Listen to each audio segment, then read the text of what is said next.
Oh, hi, Paul Slavkis, Good News Planet, speaking of Dr. William Sears. Hi, doctor. How you been? Hello, Paul.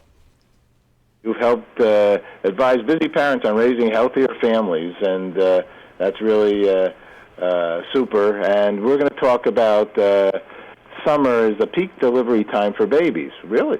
Okay. How come that is? 9 months after Christmas. 9 months after the holidays, Paul. So people, I guess, when on during that vacation, are enjoying life. That's right. It's also the time when parents voice a major concern. All right, why is the best way to bond with? How is the best way to bond with a baby? Okay, do you start bonding with your baby when you conceive?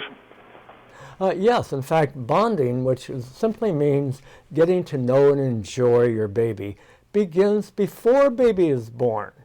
And because babies actually can start hearing around the second half of pregnancy. So how do we bond in that term period? Well, here, Paul, are my 3 top bonding tips. First of all, talk to your preborn baby. Get baby used to your voice. Babies love to hear the voice, and sometimes they'll move in rhythm to mommy's voice. And feel your preborn baby. Put your hands on what we call the baby bump, and feel those adorable kicks.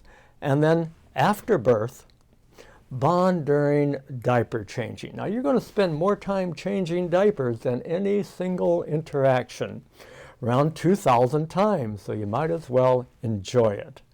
And here's my top diaper changing tip.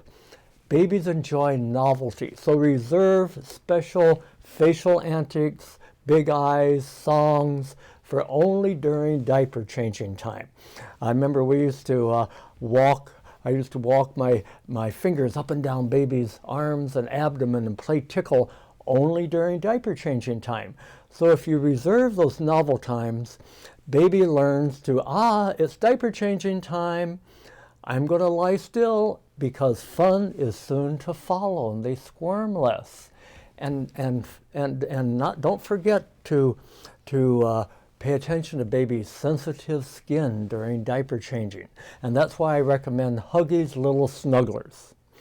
The gentle absorb lining helps draw those little messes away. Those little messes we would call little treasures. And the gentle wipes also have the simplest formula ever. All right. Now, this is a good information for us grandparents also. So, I got another great shot at it with these 2 grandkids I have. Yeah. And so I love what you're speaking about. And grandparents, congratulations on being a grandparent. And here's a little tip for you as a granddaddy. This is granddaddy bonding. I call it the neck nestle. And I developed this one day when Martha was away, and I needed to bond with baby to keep her from fussing.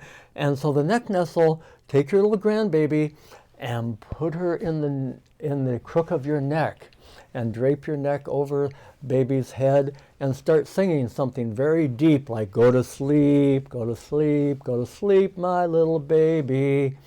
Baby will go right off to sleep. Special daddy bonding and granddaddy bonding. I love it. I love this subject. I'm the happiest guy to talk about something like this. This is a beautiful thing. Now, what do you do about it? Because I did this, and I would hold my wife's belly, and I talked to the baby. And what do you do when some people might say, "What are you, a quack?" No, Paul, you were doing what daddy's instinct tells you to do, and when people say that to you, just ignore it, because focus on your baby. That special time, those first 2 years where you get to know your baby, and baby loves. We parents, we tend to exaggerate our facial gestures when talking to baby, and baby loves those exaggerated sounds and big eyes when talking to baby. What is one of the keys to, with a baby? And the baby sometimes wants, or not that it changes much when you get older, wants what they want. How do you deal? What are are there any tricks here of ways to work with the baby so the baby maintains their happiness and doesn't start, crying or gets frustrated at a little baby age?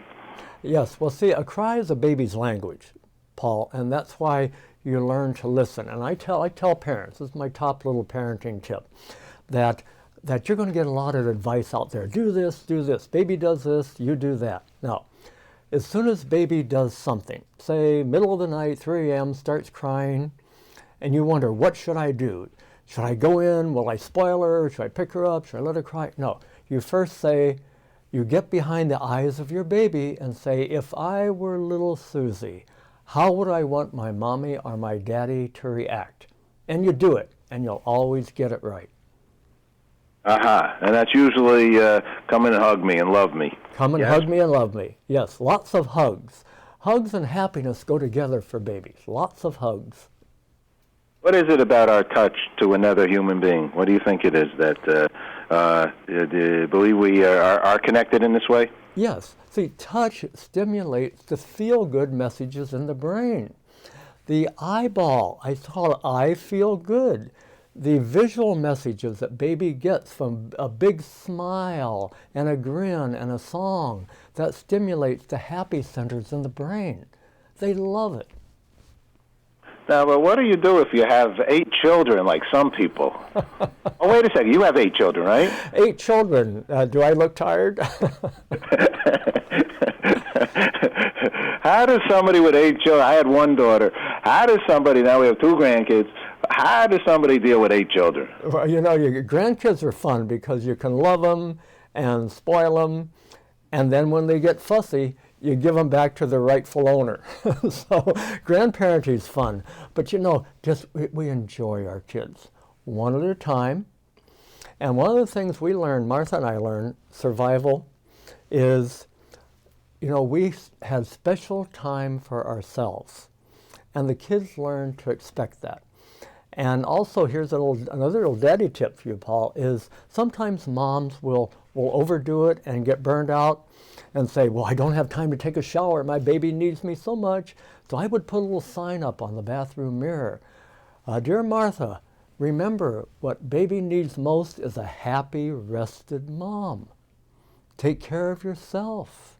So sometimes dads need to give moms that message. All right, this is all good. Let me ask you 2 last quick questions, and thank you. It's always a pleasure and honor to speak with you. You're a wise man on what I think is the most important subject in the world. Thank you, Paul. What's good news for you? Well, the good news is I'm enjoying our 13 grandchildren.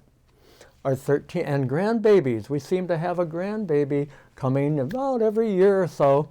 And I love having fun because it's all fun, very little responsibility. And again, when they fuss, I just give them back to mom and dad and say, here, take your baby. All right, the last question, which also applies to this whole conversation that we're having. We're very involved with achieving world peace, and we're very involved with children as our mission for the children. And we have an event for September 21st, which is the International Day of Peace, as declared by the UN. Mm-hmm. So we have these peace events, and so we're asking people, what is peace to them? So, Doctor, what's peace for you? Well, peace, I'm glad you mentioned that, Paul, because what bonding does, bonding teaches babies empathy. Empathy is people connecting with people, and that's what peace is all about. Peace is getting behind the eyes of another person and say, what can I do to make your life more peaceful? And that's what parenting is all about, raising kids who care about world peace, as you mentioned. This is great. This is really wonderful. You're in the show. Fantastic. Doctor, thanks so much. Always a pleasure and honor to speak with you with this very, very important information. Thank you. Thank you, Paul.